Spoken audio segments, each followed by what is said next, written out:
People told me I couldn't do a lot of things. I feel like I'm the chosen one. Look at this. We created this. This didn't exist before we were here. All we are is proud and passionate. I love Toronto. I love this team. And we're going to the NBA. Nothing matters but winning. Welcome back to episode 37 of Rapzville Weekly. I'm your co-host, Gabriel Chelio, recording with... AC. Okay, we're switching up for today. So in this episode, we have another week recap, week 11, and I think the title for this one's going to be The Heat Stay Alive. We'll leave it at that. Starting off with Game 3, the Lakers were up 2-0 last week when we left off, and we made the bold assumption that Miami would do everything in their power to take Game 3, but we were assuming that Bam was playing, even though he ended up not being playing like right after we recorded. But we were right. Somehow, some way, Miami Heat did it. They took advantage. They won Game 3, and they kept themselves alive because, being down 3, no team has come back from that. But even without Bam, Butler carried his team to this 115-104 victory. In 44 minutes of play, a lot of minutes for him, he had 40, 11, and 13 on 14 for 20 shooting. 40-point triple-double on pretty much 73% shooting maybe. Not to mention his 2 steals and 2 blocks. For him, he had good support from Kelly Olynyk and Tyler Hero. They both added 17 points apiece. Tyler made some good shots late in that game, some pull-up middies throughout the game. He was doing well. And then Kelly, like we saw from the games before, he hasn't had the best defensive games. It's hard for him to stop guys like LeBron coming at him with that much strength and AD with that much size. But on the offensive end, he did contribute well. And, talk about a little bit here about the two-man game going on for LeBron and AD. So the Heat's plan this game was they needed to find a way to capitalize, take advantage of these matchups. They wanted to figure out how can we guard AD and LeBron. So for LeBron, they knew that the Lakers know that Jimmy's a great defender, so they want to switch Jimmy off him by setting up a screen. And they know that if they screen AD, this game, luckily, they didn't have to worry about Bam, but sometimes there would have been Bam. But for the most part, he tried getting screens to attack guys like Tyler Hero and Duncan Robinson, who are, Tyler Hero being a rookie, Duncan Robinson being his second year in the league, and they are smaller defenders and not that good at defending. So LeBron wanted to attack them. So what he did was he got Jimmy to set someone to set a screen on Jimmy, most likely Danny Green or KCP, and then he would try to attack the other defender. But Miami's counter to this, because they knew it was coming, was the minute there was a screen, whoever it was, Hero or Robinson, would step in front and force LeBron to hold his dribble and maybe even back up a second. So they would give time for Jimmy Butler to react, come under the screen, and once they knew Jimmy Butler was in the vicinity and that they could switch, they would quickly run back to their man, whether it be Danny Green or KCP. They'd run back to that. So that would allow, because the Lakers weren't expecting this, LeBron wasn't prepared for this, that allowed time for them to get back on their defender, and LeBron didn't know what to do. Did he want to shoot with that little bit of space, even though he might have been really behind the three-point line? He couldn't really drive after that because Jimmy Butler was there to help. And when he kicked it, he wasn't really ready for this type of defensive scheme by the Heat. So whenever he kicked the ball, it was either a bad pass or the teammates weren't ready, like KCP and Danny Green. This resulted in LeBron having 8 turnovers at the end of the game, and his stat line was mediocre for his sake. It was a 25, 10, and 8 stat line, and 9 for 16 shooting, but the 8 turnovers, once again, obviously that's not good for him. And Davis, another thing.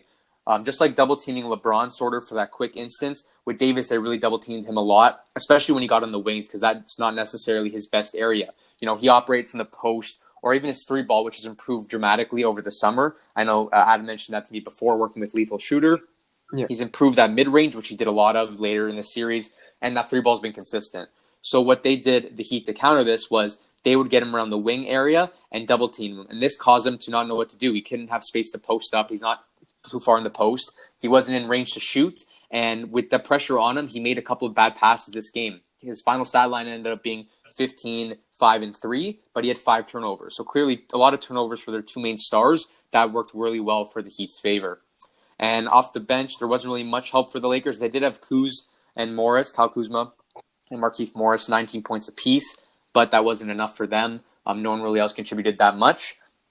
Since LBJ guards Jimmy with a lot of space because he wants Jimmy to shoot that 3-ball, because we know Jimmy doesn't like to, he stands back and gives him space. So the Heat's counter to that on the offensive end was they were doing a lot of handoffs where Duncan Robinson and Tyler Hero would wrap towards Jimmy. Jimmy would hand the ball off to them and set a screen on their defender who would be guarding them really tightly because they're great three-point shooters. And from that play and the space that LeBron gave, LeBron didn't have enough time to step on Hero and Robinson, who did a fairly decent job shooting-wise. Duncan Robinson, I think, went 3 for 8 from 3. Not the best from him, but he made a couple. And Tyler Hero, obviously, like we said, had his fair amounts of points. So that worked for them. In the end, the Heat had 51% from the field shooting-wise, where the Lakers only shot 43%. So we clearly see that helped them out. But the Lakers did manage to rebound the Heat 50-43, but that wasn't enough for them. Obviously, they could have used the size. They had 11 offensive rebounds, no Bam, and obviously Kelly Olynyk isn't the best at grabbing rebounds, so it becomes a tough scenario with them. The Heat trying to buy minutes for their bench, they often put in guys like Iguodala to guard someone like Davis or Jimmy, and they went undersized for a bit, and they held off with that lineup, and they did not bad. I think the biggest downfall of this game was the Lakers' turnovers. They ended with 20 total, whereas the Heat only had 13 turnovers, and this made a big difference. Not to mention points in the paint. The Heat had 52 points in the paint, and the Lakers only had 34, and that's largely due to Jimmy Butler driving to the rack and driving strong. That's his specialty. So most of his points tonight, that 40-point triple-double, was because driving to that paint and getting his looks. And I think overall, he just really willed this team on his back, and he wanted to win this one, and it was a great take for them. Yeah. When looking at this game 3, like Gabe said, I think Spoelstra got it right.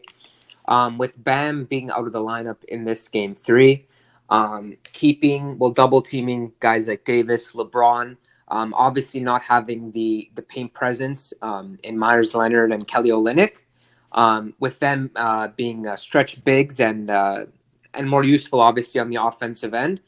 But I think Spoelstra got it right with his tactics, and sometimes to win games in the NBA Finals, you just have to adjust to what you have. Yep. And I think Spoelstra did a great job of that, and the Heat deserved to win this game. Exactly. Moving on to Game 4, the Lakers took this one 102-96. This game was an incredible game. It was very tight throughout the whole game. The first half, which was a big disappointment, LeBron James did not have a great half. He was struggling. I don't even know if he got over 10 points in the first half. I don't think so. And he wasn't playing up to par. And you can see he just looked a little bit slow. People were saying, is he battling an injury or anything? But I think he was just, the Heat were doing a great job on him. Davis, he had a great game with 22 points as well. And Caldwell Pope, once again, with this double team that Miami are putting on LeBron here and there, it's allowing guys like Caldwell Pope and Danny Green to get open and get these wide open 3-point shots, which they've been converting.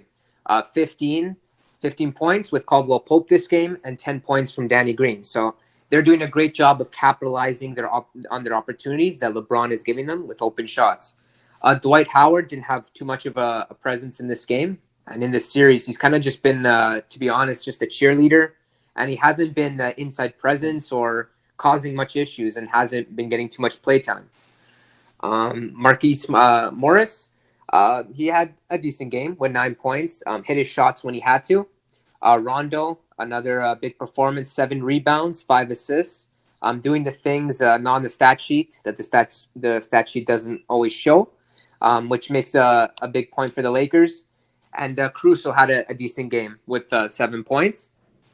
And when you look at the matchups in this game, with Butler taking on LeBron and Davis taking on Bam, before they made the switch in putting Butler on Davis and LeBron on Bam, they really did take advantage of that matchup, and it really showed in the end, with Butler only scoring 22. Hero had a great night with 21 points. Shot 8 for 18 though, so not that efficient, but still put up his fair share. Robinson was 17. Bam didn't look like himself, and he said after Game 4 he needed to be better, which he proved to be in Game 5, but still could have done a bit better, in my opinion. For sure. Nunn didn't have an explosive game with 6 points. Iguodala with 3, and Olynyk with 4. So the bench didn't provide much. The bench of Miami. And this game turned out, I think, the way it was supposed to turn out, with LeBron coming back from that first half, poor first half, and coming out with beast mode basically activated in the second half and putting on a performance, hitting big shots, and willing his team to victory. Yeah, this was a dominating game for them, and you had a feeling it was going this way. The Heat just didn't have it, and I think Bam, coming back for injury, they know they need him, so they might have pushed him to come back, and maybe before he was even ready, because he definitely didn't play like himself. Even in Game 5, he definitely could do better. We'll get to that, but I think there was like little things like that which I noticed he could have improved upon.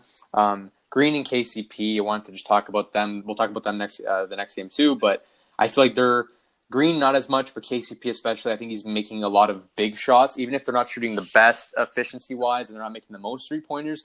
They're making a lot when they matter. When there is a change in pace, they're trying to come back, or the Heat are answering and they need a big three to like keep the Heat at bay. I feel like KCP's really stepping up in that role. And Rondo last game, 1 for 7 shooting, the one that you just talked about, but he makes plays on that court that it's hard to notice. He always gets the offensive rebound that it pops up too high, or there's a defensive board that looks like it's going right back to the 3-point line and that the Heat can get a second chance play, but he'll get there. Or on the defensive end, he's long intercepting passes. I feel like he makes plays on the court that are just winning plays constantly and consistently. Even if he's not having the best shooting night, he contributes in other ways. This game, the field goal was pretty even, with Lakers shooting a little bit better. But the Lakers, they dominated that glass. They dominated the assists. And their turnovers were equalized with Heat instead of having much more like the last game. So you could see where that advantage is. And the Heat got called for a lot more fouls this game. Moving on to Game 5, this is where, it got very interesting. Last night we watched this game, and, it was do or die for the Heat, and we knew that they needed to step up big here. Bam said he was going to play, and once again, Dragic was out. So we said, we expected Bam to be back, and we had a feeling Dragic was either going to be out for the series or come back really late. So I'm pretty sure he's still going to be questionable for next game. Probably won't play this series, but if he does, that it was a huge blow for them because he was their top scorer going into this series in the playoffs, and that was such a sudden change coming from the regular season to the playoffs. It's a real disappointment that they don't have him anymore. But the first half of this game was, and really the entire game, was just Jimmy versus LeBron, who was going to will their team to victory. And boy, was it a show to watch to see these guys battle it out. At halftime, Jimmy had 22, 6, 6, and 3 steals on 7 for 10 shooting. He's setting up himself up for like a 40-point triple-double there. In one half, that he could have ended the game with that, and it would have been a solid performance from him. So at halftime, he had that. Phenomenal. And that included a buzzer beater at the end of the half, buzzer beater 3. We know he doesn't like to take threes often, and he took one there when it really mattered. Ended up making it, and that kept their lead for that halftime, because the second quarter they really dominated, and then the Lakers willed their way backwards because LeBron kept them in it. LeBron had 21, 4, and 3 shooting on an astonishing 9 for 11 from the field that half, and 3 for 4 from 3. Historically, he's not the best 3-point shooter out either, but obviously he can make them. And here he went 3 for 4 in the first half. That obviously did some damage for them, and the Heat were getting away with the lead, but LeBron kept answering. He kept answering and kept his team alive, and especially near the end, they almost took the lead again that quarter, but Jimmy held it strong, especially with that buzzer beater, so that was fantastic to see. In the second quarter, it was largely due to Jimmy Butler and Kendrick Nunn. That dynamic duo, they did that same type of play where, because LeBron's giving Jimmy that space, they hand it off to someone, and this time he gave it to Nunn, because Nunn was really aggressive with his takes. He was making some nice pull-up middies. He wasn't afraid of the moment. He looked very calm and confident with the ball, even when guarded by good defenders like Rondo, who's very long for a point guard. I felt like he was doing really well, Nunn, and it was off the bench. He was just contributing. He wasn't afraid to attack the basket or pull up with a midi, and that dynamic duo was going back and forth for like 9 points apiece in that quarter. So it was great from them. And in the first quarter, we also saw things starting to get heated from the very beginning.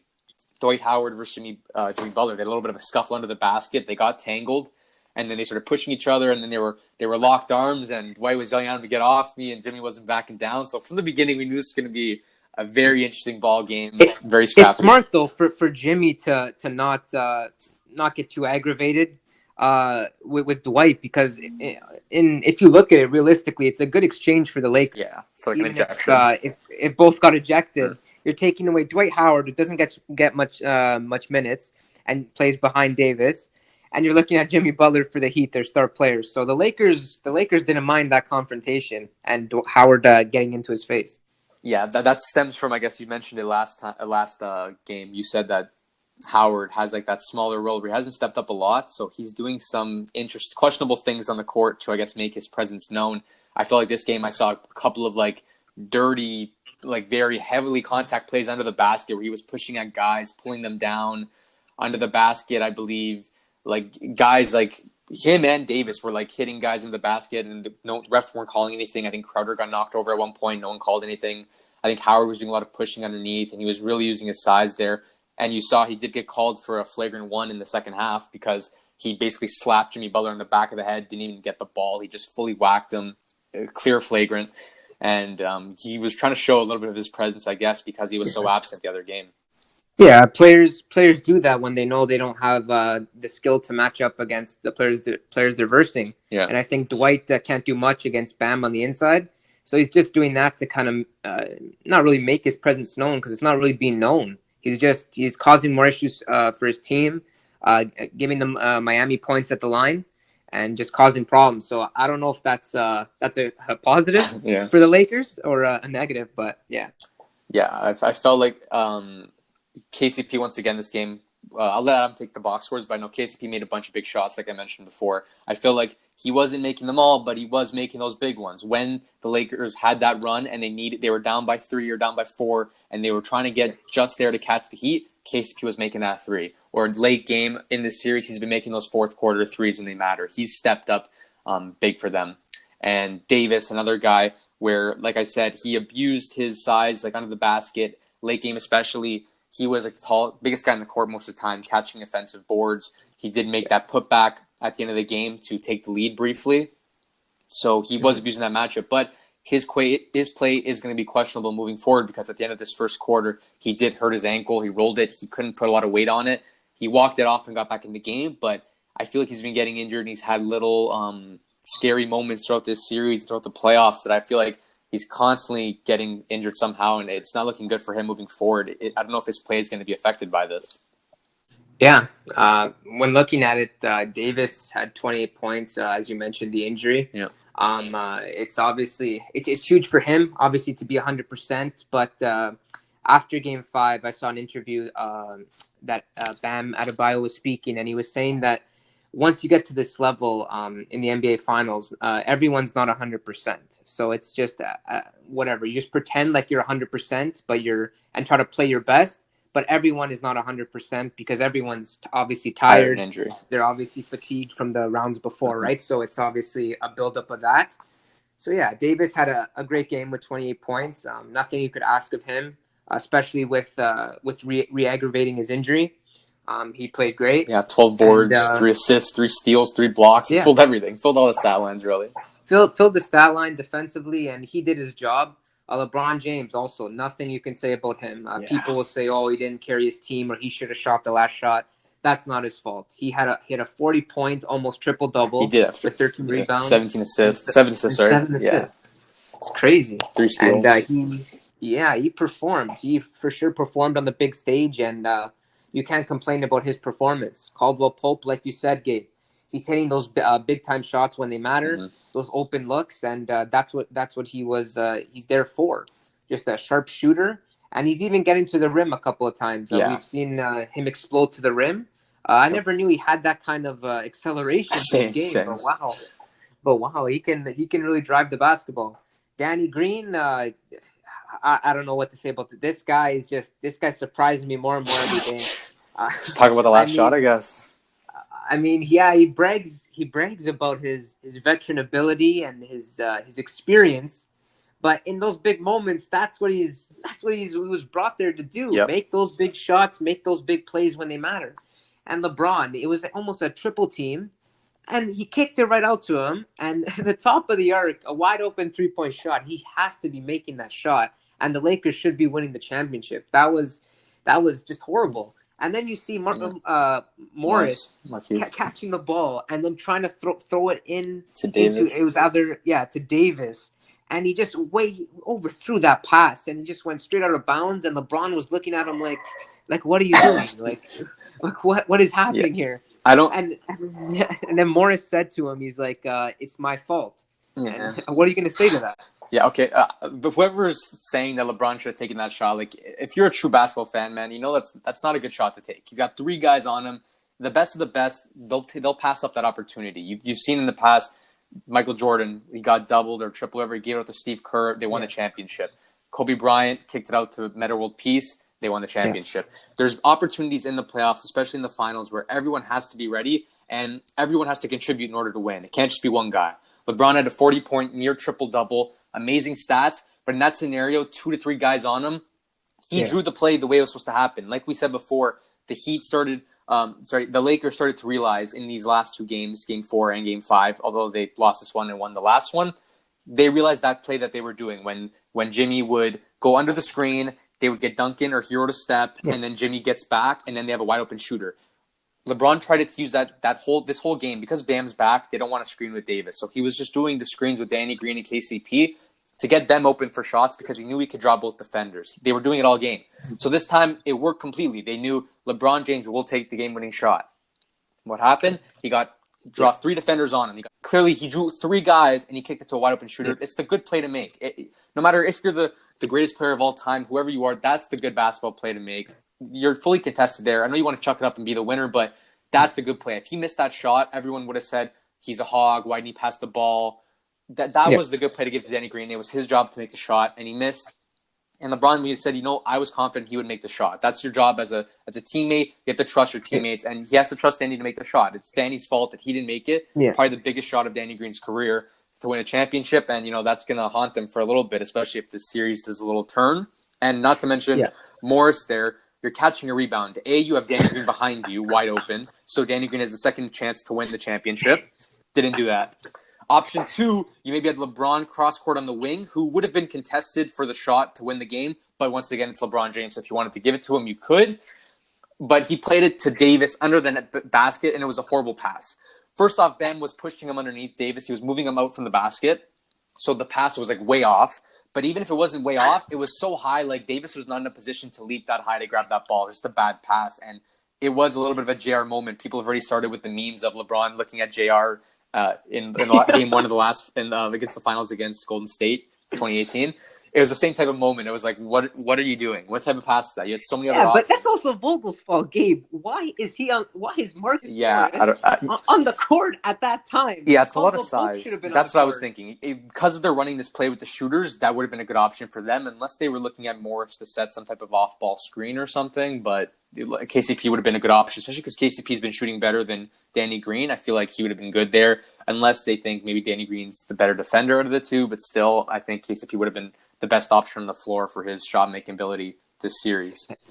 And looking at Damian Lillard's comments and CJ McCollum's comments after the game, what do you have to say about that?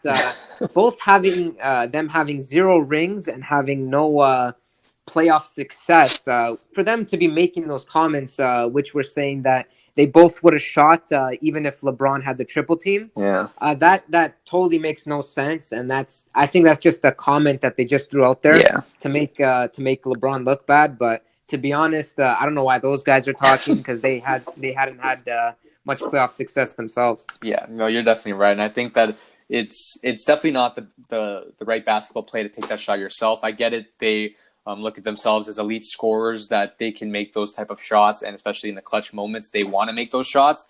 But that's just the good basketball play to make. You have a wide open shooter. A wide open shot's a better shot every day of the week than someone who has 3 guys on him, leaning on 1 foot, some type of fadeaway. It's just not a good shot to take, and they're clearly in the wrong. They can say what they want to say, but they haven't made an NBA Finals to even prove it. So that's that. We probably should give the Heat some credit here about their game. We got to talk about them. Bam, like we said, he was still off. You could tell his performance wasn't that good. He felt like he wasn't getting the rebounds in this matchup. I felt like he wasn't scoring at will. He missed the wide open dunk we saw. That's not normal from him. He was hesitant on his scoring, and he ended up with 13 points, 4 boards, 4 assists. But like we said, nothing special. He wouldn't have the best night. He honestly could improve more. But the start of the show, once again, was Jimmy Butler, like the last time. when Jimmy Butler explodes like this, like in Game 3, they're winning and they're keeping the series alive. He had 35 points, 12 boards, 11 assists, and 5 steals. 35-point triple-double with 5 steals. He's doing it on both ends. 11 for 19 shooting, and he played 47 minutes, and I believe 13 seconds. Can't recall. He pretty much played the entire game, and he was absolutely gassed at the end. Every time he got fouled going to the rack, he got the last 4 free throws, which helped them win. The Lakers were making good baskets, Davis with that putback, but Jimmy Butler came down to driving hard, getting the call, making the free throws, and winning the game. So he was clutch with those free throws, and he was so tired. So, congrats to him for really carrying this team, especially this game. He's doing it all. He is their star and leader, and he proved it tonight. Honestly, I expect this from him. He's just a phenomenal player, but he goes above and beyond expectations every night.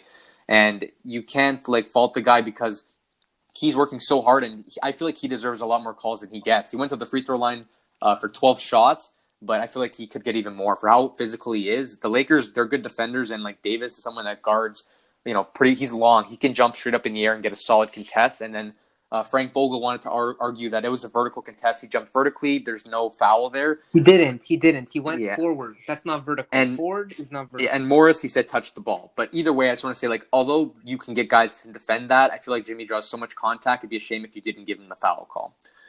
For the team, though, the starting lineup, they all ended up in double digits. Crowder added 11. Hero added 12. Didn't have the best night. Robinson, another big performance. That's the story. 26 points, 8 for 15 shooting, 7 for 13 from 3.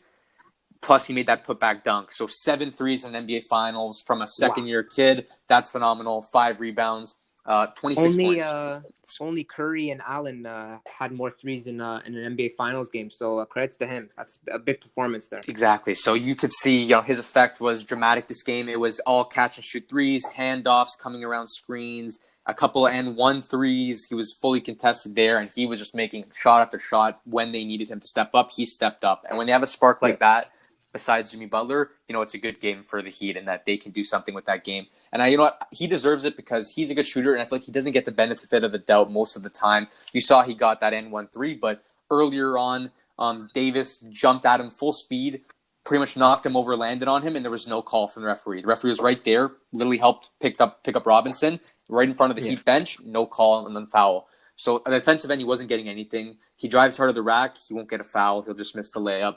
And then on the defensive end, because he's a shooter, I feel like he gets picked out for being a bad defender, quote unquote, because that's the natural instinct for a shooter. They call him on everything. It's a poke. He got all ball. They called it a reach in.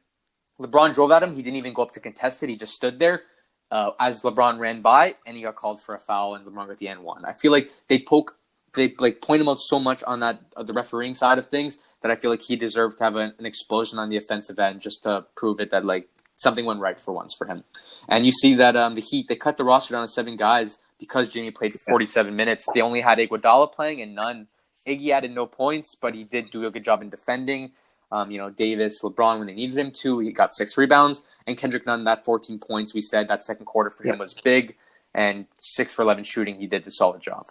I feel it's confidence with Nunn, don't you think? I think with Nunn, if he's feeling his shot and he feels that he can score, I think it's just confidence with him, and I think he's really gaining that, and he's going to be good in Game 6, and hopefully 7. Yeah, I agree. It was a good job from him. He's continuing to impress, especially because he started all year, then had to sit out, came back, stayed ready, and he's performing well, and I'm proud of that. Proud of him for doing such a good job, being ready and still coming up confident and showing that he's deserving of this big moment and playing good minutes, 28 minutes this game. So good for him, and I'm excited to see what happens.